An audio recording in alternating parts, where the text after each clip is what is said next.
Olá, cientificadores! Se um método falha 2% das vezes e outro 5%, qual realmente é mais seguro? Parece óbvio, mas quando analisamos melhor, o resultado pode ser outro. Neste vídeo você vai aprender como usar probabilidade para tomar decisões. Para isso temos que calcular e comparar riscos usando probabilidade. Nesse contexto, temos a probabilidade de risco do evento, denotada por P de E. Os limites dessa probabilidade podem variar conforme o contexto, como área médica, financeira ou cotidiana. Por isso, devem ser sempre pesquisados.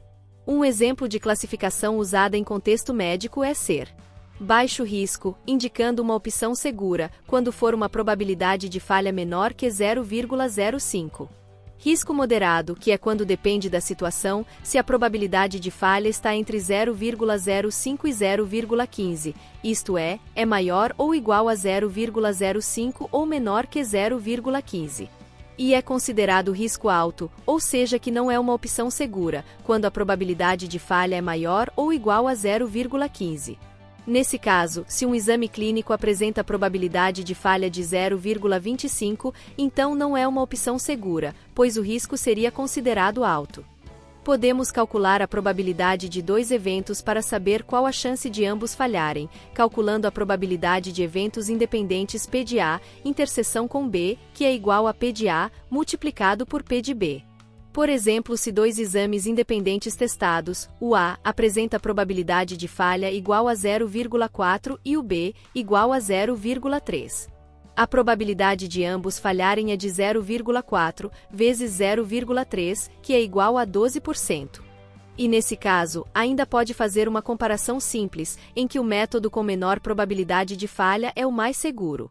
Por exemplo, se o método A tem probabilidade de falha P de A igual a 40% e o método B igual a 30%. Como P de B é menor que P de A, o método B é mais seguro.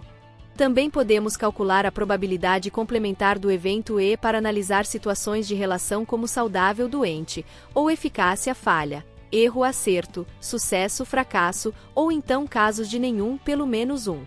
E essa probabilidade complementar do evento E é calculada pela subtração de 1 pela probabilidade do evento E.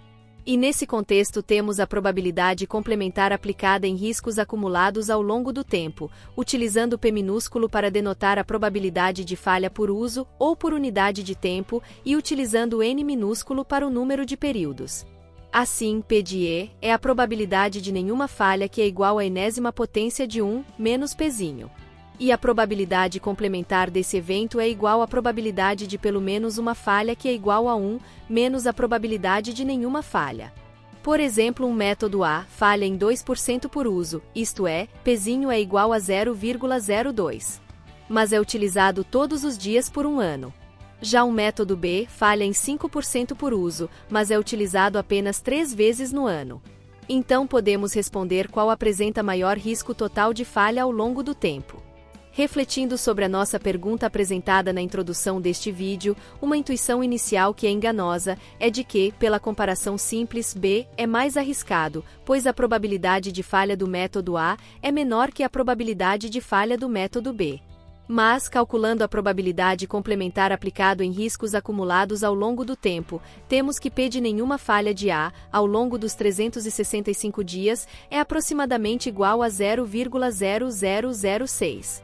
E P da falha de A é de quase 100%. Enquanto P de nenhuma falha de B em 3 dias é de menos de 0,9 e, portanto, P da falha de B resulta em um pouco mais de 14% de chance de falha.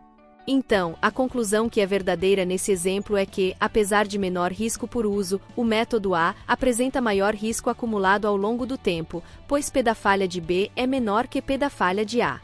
Também podemos calcular condicional P de B, dado que A ocorreu, que é igual à probabilidade de A, interseção com B, dividido pela probabilidade de A. No contexto de testes diagnósticos, essa probabilidade pode ser usada, considerando algumas definições, tais como prevalência, que é a proporção de indivíduos da população que tem a doença, denotado por P de doentes. Sensibilidade, que é a proporção de verdadeiros positivos entre os doentes, denotado por P de positivos, dados doentes. Especificidade, que é a proporção de verdadeiros negativos entre os saudáveis, ou seja, P de negativos, dados saudáveis. Taxa falso negativo é a proporção de indivíduos doentes que testam negativo, P de negativos, dados doentes. E taxa falso positivo é a proporção de indivíduos saudáveis que testam positivo, P de positivos, dados saudáveis. Por exemplo, uma doença que tem prevalência de 10% da população. Um teste tem sensibilidade de 90%, mas indica falso positivo de 5%. Então podemos responder se uma pessoa testou positivo, qual a probabilidade dela realmente estar doente, ou seja, responder quanto é o P de doentes, dados positivos. Calculando a condicional, temos que a probabilidade P de estar doente, dados que testaram positivo, é igual VP, que são os doentes com teste positivo, dividido por VP mais FP, isto é, soma dos doentes e saudáveis com teste positivo. Os doentes com teste positivos, VP, correspondem à sensibilidade vezes a prevalência, pois deve resultar em P de positivos, interseção com doentes, que nesse exemplo é igual a 0,090. Já os saudáveis com teste positivo, FP, correspondem a falsos positivos vezes a subtração de 1 pela prevalência, pois deve resultar em P de positivos, interseção com saudáveis, que em nosso exemplo é igual a 0,045. Sendo o total de positivos igual aos doentes com teste positivo mais os saudáveis com teste positivo, que no exemplo dado é igual a 0,135. Portanto, a probabilidade de estar realmente doente, P de doentes, dados positivos, nesse exemplo foi de mais de 66%. Vamos ver um exemplo interativo. O código está disponível na descrição para o educador responsável baixar e editar. Você deverá escolher o nível de ensino se primeiro, segundo ou terceiro ano do ensino médio, pois haverá algumas diferenças nos conteúdos apresentados em cada nível. Em seguida, deve clicar no botão para gerar um exemplo. Irá aparecer duas questões. Então você deve, para cada uma, clicar no botão para verificar sua resposta. E será mostrado se estava correta ou incorreta e uma justificativa. É assim que funciona, com variações entre os níveis de ensino médio e com questões sempre variando. Então é isso. A habilidade da BNCC deste vídeo foi a número 6, relacionada à competência específica 1 de matemática e suas tecnologias do primeiro ao terceiro ano do ensino médio. Identificar situações da vida cotidiana, nas quais seja necessário fazer escolhas, levando-se em conta os riscos probabilísticos, usar este ou aquele método contraceptivo, optar por um tratamento médico em detrimento de outro, etc. Gostou de aprender assim? Não pare por aqui. Veja a nossa playlist completa Probabilidade e Estatística Interativa com Python Cientificar BNCC. Deixe o seu like, compartilhe com os amigos e se inscreva no canal. Até a próxima!